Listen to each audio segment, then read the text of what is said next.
अगर आपको हमारे चैनल का कार्टून वीडियो अच्छा लगे तो माँ परमेश्वरी स्टोरी टीवी को सब्सक्राइब करें और बेल आइकन को दबाएं ताकि हमारे वीडियो की आने वाली नोटिफिकेशन आपको सबसे पहले मिले। ये कहानी है हरिया की। हरिया एक मजदूर था। उनके परिवार में उनकी पत्नी राधा और उनके बेटे मोहन था। जिस गांव में वह रहता था उस गांव का सबसे गरीब व्यक्ति वही था।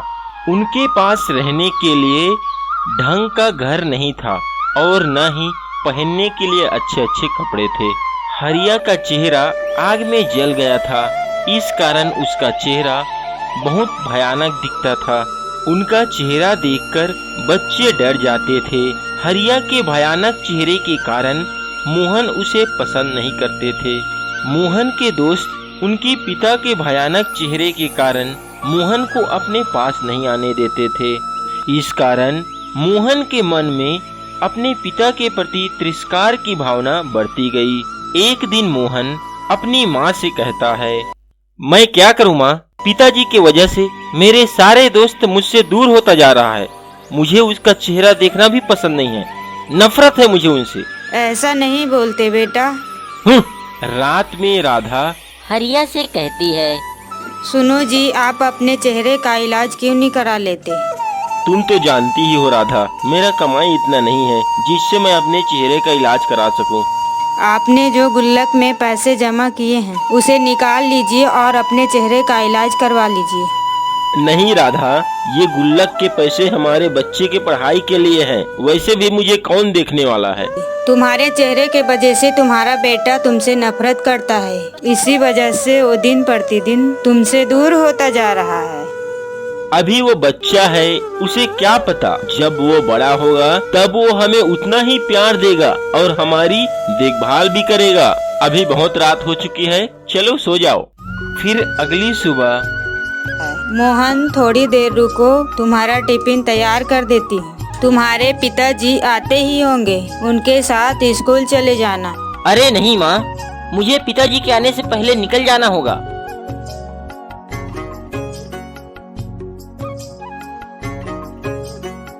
ओहो, मेरे याद दिलाने के बाद भी वो टिफिन लिए बिना ही चला गया। ये लो उनका टिफिन, तुम जाओ और उसे देकर आओ। मेरा उनके स्कूल जाना उसे पसंद नहीं है। तुम क्यों नहीं चली जाती? मुझे बहुत सारे काम है घर पर, तुम उसी तरफ काम पर ही जाओगे। जाते जाते दे देना। ठीक है, मैं जाता हूँ। हरिया टिफिन देने के लिए मोहन के स्कूल जाता है। कितनी बार तुम्हें कहा है मेरे स्कूल के पास मत आया करो। अगर मेरे दोस्तों को पता चला कि मैं तुम्हारा बेटा हूँ तो मुझसे दोस्ती तोड़ देंगे, समझे? ठीक है बेटा, मैं दोबारा यहाँ कभी नहीं आऊँगा। हरिया से टिफिन छीनकर मोहन स्कूल के अंदर चला जाता है। कुछ समय बाद गांव का जमींदार हरिया से कहता है, अरे हरिया, सुना है तुम्हारा बेटा शहर में पढ़ता है। क्या पढ़ रहा है वो? इंजीनियरिंग की पढ़ाई कर रहा है दाऊजी। अरे इंजीनियरिंग की पढ़ाई में तो बहुत ज्यादा पैसा लगता है और ऊपर से उसके रहने खाने का खर्च। तुम्हारी सारी कमाई तो उसी के खर्चे पर चली जाती होगी।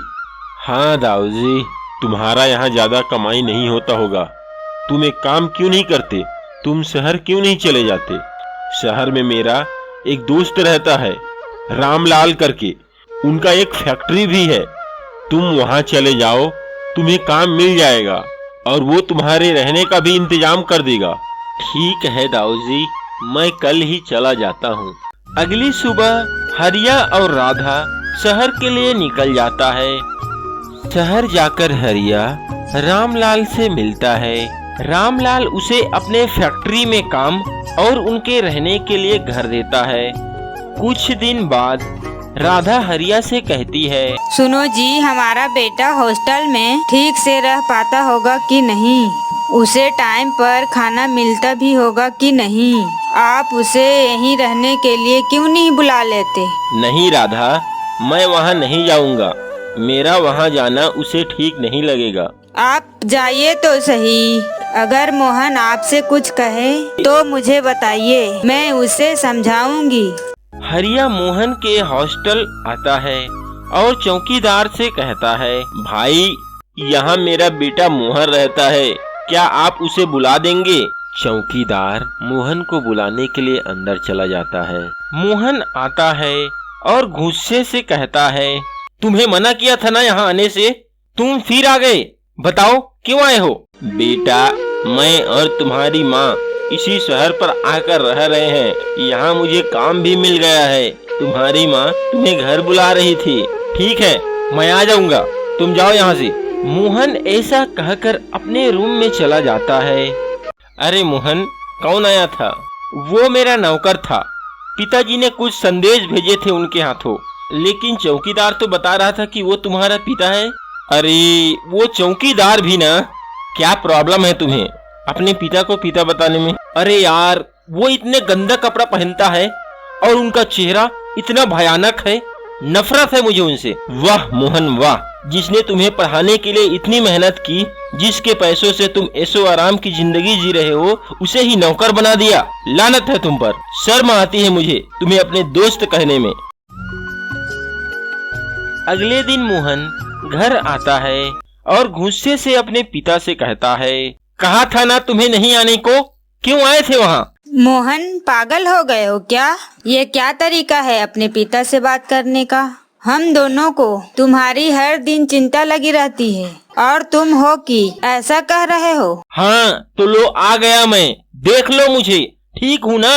अब मैं जा रहा हूँ, पिताजी को मेरे पास मत भेजना। तुम्हें यहाँ रहने के लिए बुलाया है, एक बार तो सोच कर देखो हमें कितनी मुश्किल होती होगी, और तुम हो कि बिना कुछ सोचे समझे बोल रहे हो। मैं यहाँ पर नहीं रह सकता, मेरा कॉलेज यहाँ से बहुत दूर है। अभी 6 महीने और बाकी है मेरे पढ़ाई कंप्लीट होने में, उसके बाद मैं आ जाऊंगा। 6 महीने के बाद वह अपनी पढ़ाई कंप्लीट कर नौकरी के लिए विदेश चला जाता है। मेरी बात सुनो, हमारे बेटे मोहन को नौकरी करने विदेश गए पूरे 7 साल हो गए हैं, अभी तक ना कोई चिट्ठी आई है और ना कोई संदेश।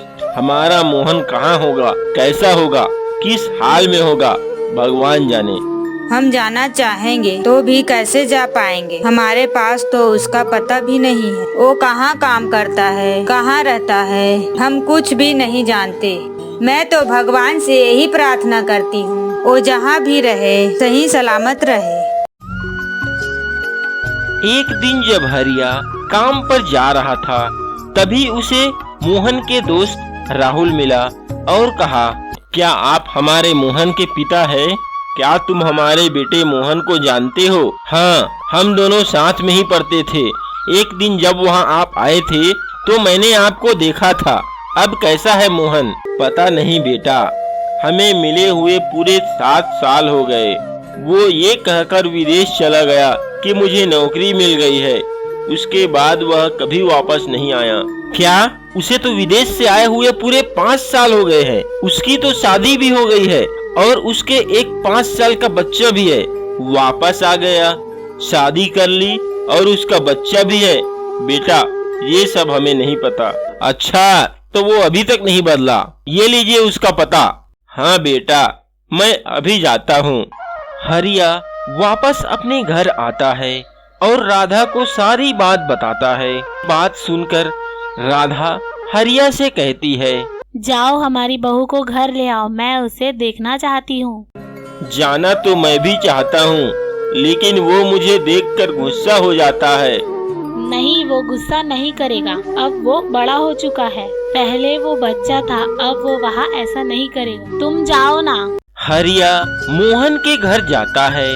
मोहन का बेटा हरिया को देखकर डर जाता है और रोने लगता है। तभी मोहन आता है और गुस्से से कहता है, तुम यहाँ क्यों आए हो? मना किया था ना तुम्हें, चले जाओ यहाँ से। हरिया दुखी होकर वापस घर आ जाता है और वहाँ जो कुछ भी हुआ राधा को बता देता है। राधा हरिया से कहती है, तुम्हारे इतने अपमान के बाद मैं अब वहाँ नहीं जाऊंगी। अब हम उसके बारे में बात भी नहीं करेंगे। कुछ समय बाद, अरे मोहन बड़े दिनों बाद आए, कैसे हो तुम? बढ़िया हूँ यार, तुम बताओ कैसे हो? बढ़िया हूँ। तुम अपने माता पिता से मिले कि नहीं? मैंने उसे तुम्हारा एड्रेस दिया था। हाँ, वो आया था मेरे पास, मैंने डांट कर भगा दिया उसे। वाह मोहन वाह, जिसने इतनी मेहनत कर तुम्हें पढ़ाया लिखाया इंजीनियर बनाया, उसी को डांट कर भगा दिया। बहुत अच्छा किया मेरे भाई, बहुत अच्छा। जिसकी वजह से तुमने तरक्की हासिल की, उसी को भूल गया, उसके बुढ़ापे का सहारा बनना छोड़कर उसी को डांट कर भगा दिया। लानत है तुम पर। अरे मुझे तो खलता है कि मेरा माँ बाप नहीं है, लेकिन तुझे रहते हुए भी उसकी कदर नहीं है। राहुल के बात को सुनकर मोहन को पछतावा हुआ और वो अपने माता पिता के घर आया और माँ से कहा, माँ मैं तुम्हें लेने आया हूँ, अब से आप लोग मेरे साथ रहोगे। आप अपना सामान पैक कर लीजिए और पिताजी को कहिए कि वो भी अपना सामान पैक कर ले। वैसे कहाँ हैं पिताजी? दिखाई नहीं दे रहे हैं। क्या वो काम से अभी तक नहीं लौटे हैं? नहीं बेटा, तुम्हारे पिताजी अब इस दुनिया में नहीं रहे। तुम्हारे यहाँ से आने के बाद ही उनका निधन हो गया। मेरे पास तुम्हारा पता नहीं था, इस कारण मुझे उनकी सारी विधि खुद ही करनी पड़ी। तुम उनके भयानक चेहरे के कारण उनसे नफरत करते थे ना? तुम्हें पता है उनका चेहरा कैसे जला? एक बार हमारे घर में आग लग गई थी और तुम अंदर फंस गए थे। तुम्हें बचाने के लिए तुम्हारे पिता आग में कूद गए, तुम्हें बचा लिया, लेकिन उनका चेहरा बुरी तरीके से जल गया। हे भगवान, ये तुमने क्या कर दिया? जब तक वे जिंदा थे तब तक मैं उनसे नफरत करता रहा। जब मुझे अपनी गलतियों का एहसास हुआ तब वे नहीं रहे। मोहन अपनी माँ को अपने घर ले जाता है और वहाँ खुशी खुशी रहने लगता है।